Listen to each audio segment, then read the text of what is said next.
For the past few years, Ricky Gervais, Stephen Merchant, and Carl Pilkington have been meeting regularly for a series of pointless conversations. This is one of them. Testing. Is that all right? Hello and welcome to the Ricky Gervais Show with me, Ricky Gervais, Stephen Merchant. Hello. And the little round-headed buffoon that is Carl Pilkington. All right.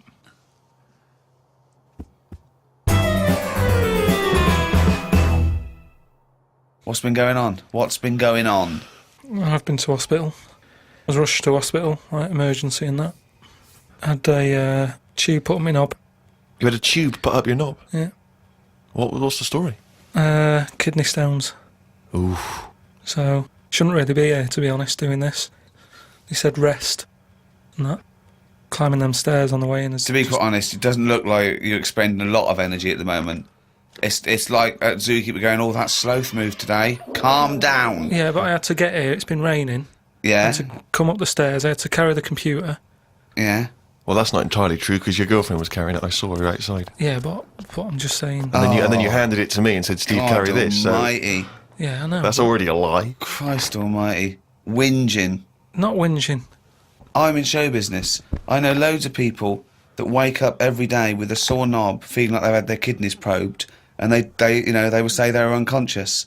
So they don't whinge about it. They get straight back onto it. They, a lot of them are on TV now. Yeah, straight back to hosting game shows.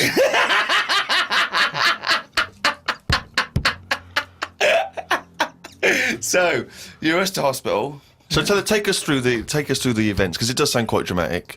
You started feeling a bit of pain, did you initially? Felt a bit of pain, and I thought, maybe I just pulled a muscle or something when I've been wrestling with Ricky and that, because you don't know what damage has been done. So I just think, it'll go in a minute, and then it didn't. It got a bit badder. It got badder, did it? So then I thought, I was crippled. I was lying on the floor in agony, looking on the internet, looking for sort of still solutions. looking at monkey news. I just put in like bellyache and stuff, and they were saying me loads of different things.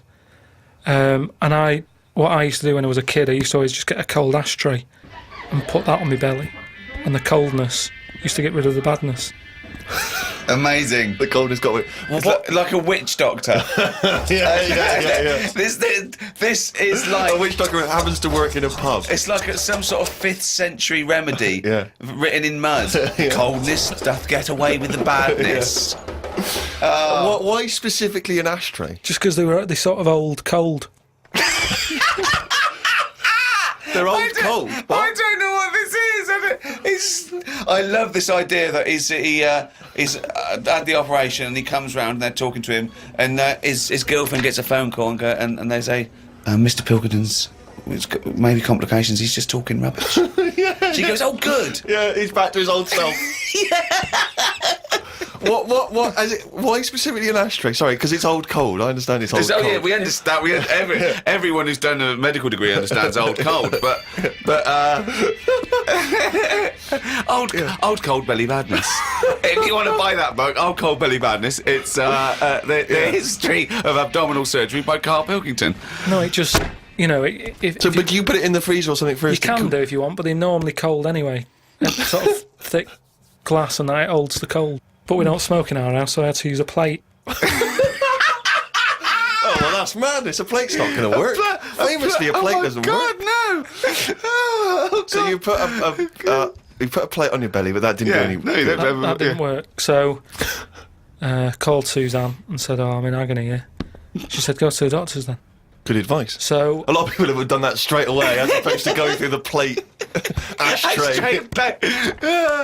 So he went to hospital and he said, have you got an ashtray? They went, no, especially an ashtray. This is no smoking. So anyway, then we get in a cab and what have you, go there. I have an x-ray. His voice is even more boring than usual, isn't it? Yeah. Fuck me. And they put me on a drip and everything. Give me some morphine and stuff. And found out that I had kidney stones. So that's why I was in hospital. And they get them out by... I don't know what's gone on, to be honest. I've got some tube inside me. From my kidney to my bladder. That's helping me stuff get about. And so there's a little tube up the end of your knob. into you. Yeah, it's not there now. It's high up.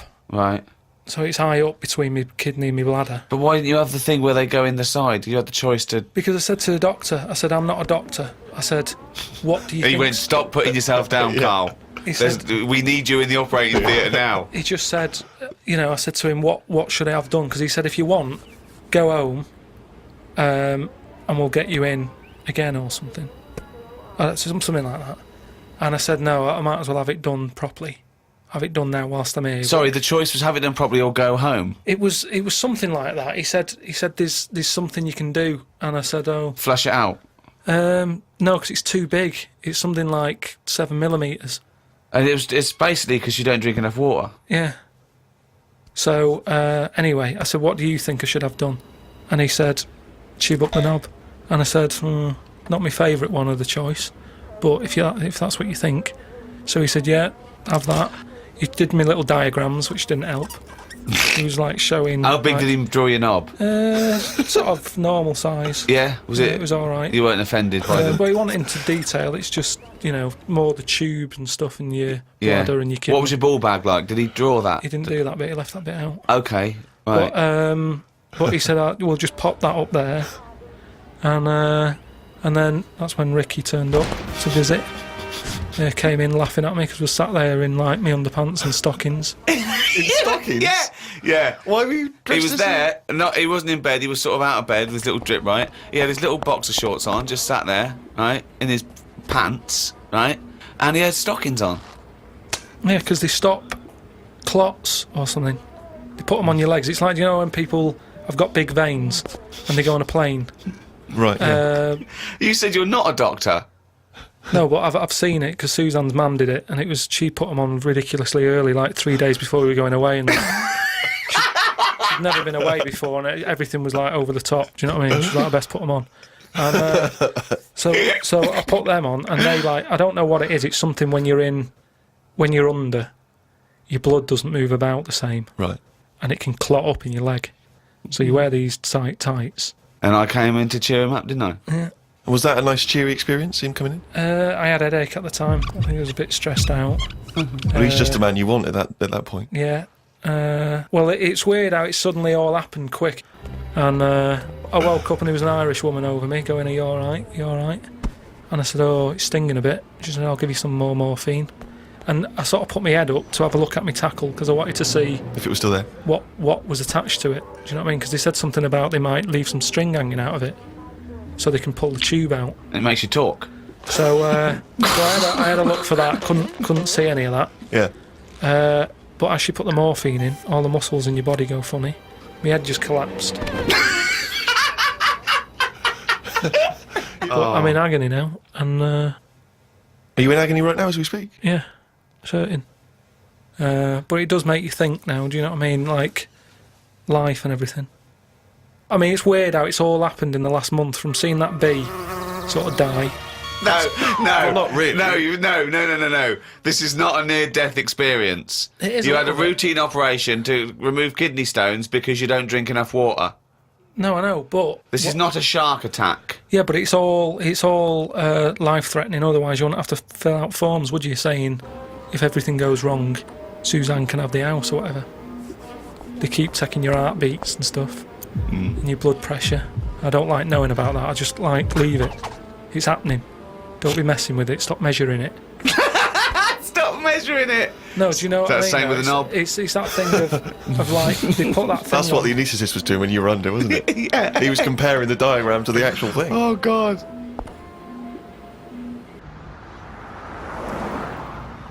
What is the closest thing sort of living that's nothing? I don't know what you mean. What? What's like the closest, like, do you know at some point something's gone from nothing to something, hasn't it? No, I don't know. I don't understand what you mean. Do you mean what is the first and lowest and most primitive and most simple form of life? No, He's right here in this room, Rick. say like when you look at a stick insect, Right. you go, right, there's a slight crossover there from a stick to a living thing. No, it's not. It didn't used to be a No, stick. no, it's not. There's no biological relationship between it and a stick. But there isn't much difference between the two, is what I mean. Of course there is. It's a There huge isn't. difference. They just sit there looking like a stick. That's their skill. Yes, but there's nothing to do with being a stick. It's like camouflage. That's like saying when a soldier puts on combat gear, you're saying he's a cross between a human and a shrub. What I'm saying is, have you seen them weird things that just look like... They sort of look like a leaf. Yeah, they're insects that have evolved to look like a leaf. At some point, something has had it away with a leaf. No! What? At no point has something had it away with a leaf. No, to make it look that much like a No. leaf. At no point did a beetle shag a leaf. It's superficial. It's the way it looks. That's all it. That's like saying chameleons must have mated with green once. They are green. No, but it what- looks like a leaf. But then how does it meet... How does it have relationships? It will be going around sort of having it away with a leaf. No, it won't, because it doesn't know what it looks like. It doesn't matter. It's not like a stick insect will be talking to a stick for ages and go, "Oh, I've wasted my time here. This club's dead." Rude. I was chatting to her. She was foxy, but she was giving me nothing. But Dave, that's not a stick insect. That's a stick. What are you talking about? That's a stick. You've been talking to a stick all night. I thought. I can't believe it. I just thought she had a great slim figure. No, it's actually a real stick. Well, I've been watching birds more than insects recently. Oh, In okay, the you've last, moved on from in the insects. last week, just because I've sort of looked at the ant and the bee and that. And what I've found with pigeons is they've got wings, yet they walk a lot. I'd love that to be a thesis where he got like a £500,000 grant from a university, and I said, "Well, Pilkington seems to. He's done ants and he's done bees. He's followed ants. Apparently, they're not doing anything. Some of them are lazy. We are granting him another £500,000. He's been working on it for a year. Please welcome Carl Pilkington." Carl, what have you found? Well, even though pigeons have wings, they walk a lot.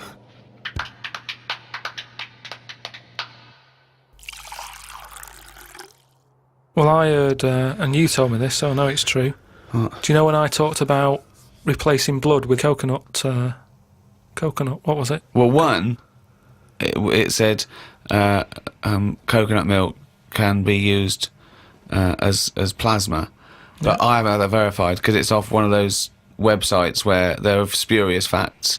But what do you think of that, Steve? I mean, I've sort Well- of touched on it. But I've just got to echo what Ricky said. I can't have an opinion unless it's been verified. But why aren't you just being open-minded enough to go, well... Well, no. But That's it's not not a being question of being open-minded. Open-minded isn't believing everything you hear. You don't believe everything you read, do you? a lot of stuff you kind of go, well, that's interesting. But what we talked about this. What about Noah's Ark? What about it? Well, you said you believed it because it's in book form, but according to that, didn't he get 2 of every species on a big boat? But we know that's impossible, don't we? Depends where he was. If he was What are you above a zoo, there would have been a lot of different stuff knocking about. That's my only problem. What I'm saying is, where was he floating where he could get an elephant, a giraffe, a cat, a dog, a gerbil? Where were all these things floating about? Well, exactly. Right, That's these my Old only Testament downfall. zoos, they were quite Yeah, quite but big, exactly. really. But you're right. You're questioning it. How is it possible? But I've just said, a zoo. There's no zoo that has got 1% of all animal species. Well, I don't know where he got them from then. There's a couple of million species of animal. And how did he round these animals up? Because they were drowning, so they were looking for any boat. So they were actively seeking out an ark. Well, they would have just been looking for anything to get hold of. Yeah, and where did he keep them all? How did he keep them all separate? How did he... At that point... Oh, no, the lions ate the otter. No, because at that point, it's that thing, innit, of how you all pull together in a Don't bad situation. Talk shit. You all chip in, they're all like, oh, God, let's be nice to our neighbours. Right. So there's spiders talking to flies and... Well, they would have just gone elsewhere, wouldn't they? They would What do you have been mean? on another bit of the boat. The spiders don't have to knock about the lions just because they're all in it together. They get their own little area, don't they? Well, I don't know. How big is this boat? How It's big, it's a big boat. How long, what was the warning he got from God to make it? I don't know. It was a couple of weeks. Yeah. 2 of every species, Carl. How big would this boat have to be? Yeah, it's big. You can't just keep saying it's big, because I know in your mind you're imagining this ark. There's a boat with Noah up the front with his wife, 2 giraffes behind him, their necks there, 2 elephants, and it's just like elephant, giraffe, hippo, dog, cat, weasel, couple of frogs, and a spider talking to a fly going, let's get on. But when we're off here, you're dead. But what would you have done then? Are you saying that you wouldn't get on there because it's too noisy? It's not a question of what it would didn't you've happen. done. It didn't happen. To be honest, I'm not bothered. And they got through it, didn't they? They got through it. They're here now. We're not short of them. If anything, like I said, he didn't do us a favour because he saved too much. You can't move out there for stuff.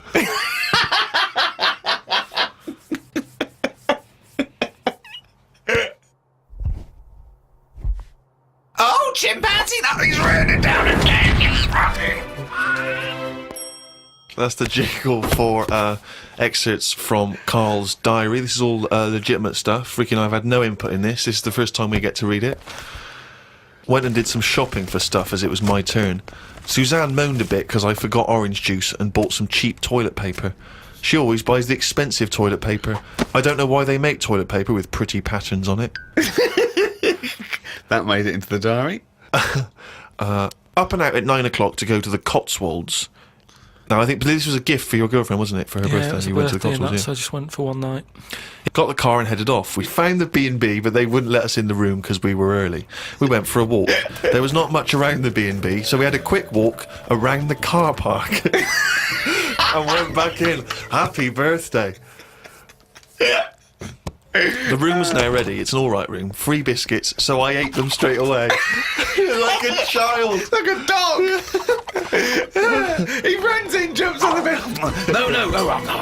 Get off the bed, not on the furniture. The room overlooked the car park that we'd already been round. You're staring at that window. Remember when we went there? We'll always have the car park. Yeah. Oh, God. The room had posh coat hangers in the wardrobe with sponge on them. So I ate the sponge. Don't think they are needed.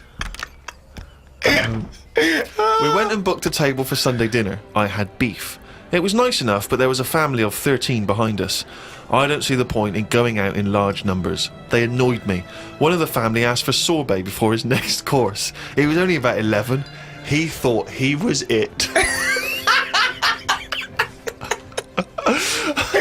I said to Suzanne, I've had enough and needed a kip. Watched Planet Earth on BBC One. They filmed a panda for 4 weeks and all it did was sit in its cave. It did nout. If I was Fiat, I wouldn't name one of my cars after them as it suggests it won't work or go very far. It'd be like bringing out a Ford Sloth. No one would buy it.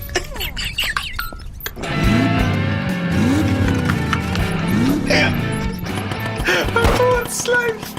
I would love that ad campaign.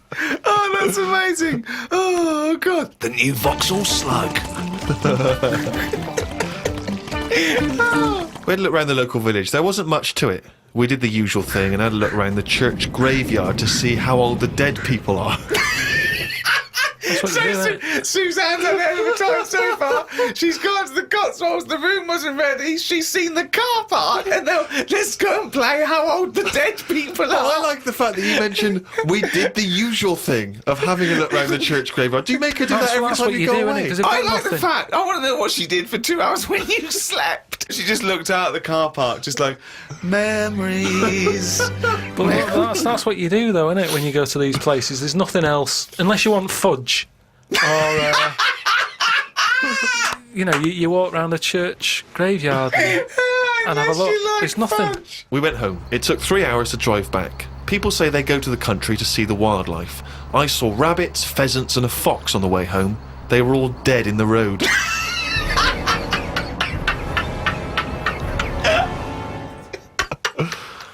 I was just intrigued to know because Rob from Burton-on-Trent has sent this in, and he wants to know that because he's just started seeing someone, and he wants to know what your advice, Carl, is on how to keep her happy. So, what's your advice really for someone who's perhaps just started a relationship? I mean, you've been with Suzanne for what, 9 years? Ages. I think you should just do what you want, and then if they like it, then they're the right ones for you. So don't go out of your way too much. I mean, I got the posh badge for a birthday. That's once a year. Rest of the time, it's kind of like, you know, I like weird stuff. I like watching weird stuff and all that. Now and again, I won't make her watch it. I'll tape it. This is amazing advice. But sometimes This is amazing advice. sometimes you just say, no, come on, the bloke with the two heads on, I want to watch it live. So give and take is what you're saying there. That's all. It shouldn't be hard. As soon as it's hard, it's not right. So just go about your business. See if she joins in. Woke up to the Commonwealth Games on the radio. Now, what are you making of the Commonwealth Games? Is that something that interests you? Are you a sports fan? I'm not really. It just seems to be sort of wasted. If people are running fast, use it. Do you know what I mean? Rather than just trying to beat your own record or someone else's, do something where you do have to run. If you're a good swimmer, be a lifeguard. Don't be messing about going up and down. I was swimming recently. I do a lot of swimming, and I've never quite mastered my front crawl. Just never quite nailed the breathing, because it's quite tricky, isn't it? You know, you've got to breathe at the right moment.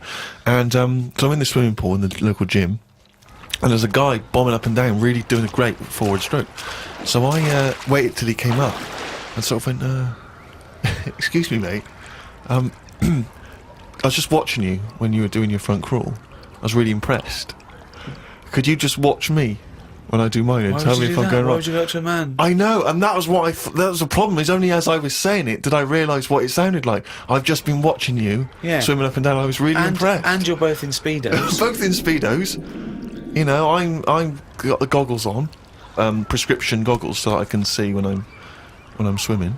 But why do you need them? There's nothing in a pool to look at. It's not like you're scuba diving. There's nothing. Hold It's just on. Clearly there is something to look at in a pool. Well, no, I wasn't checking. Well, I was checking him out, but I was checking him out for swimming tips. And he just looked at me when I asked him, "Can you just watch me and offer me any tips?" And he just Steve, looked at me like I was just mental. That is such a strange thing to say. Can you just watch? I don't know how you had the nerve to do that. Well, it was innocently motivated. Well, I know it's innocent, but what a strange thing to go up to someone and... But what civilization are we living in where we can't just ask our fellow man to help us out with our forward crawl? But we're in a society where we can't. But you know that. It's a strange thing to say. But sometimes it's nice to just think, no, do you know what? I'm not going to fall into the trap of thinking agree. he's immediately going to think I'm gay or that I'm chatting him up. I'm just going to ask him to do me a favour. There's nothing wrong with that. What if he said, yeah, it's just good, yeah.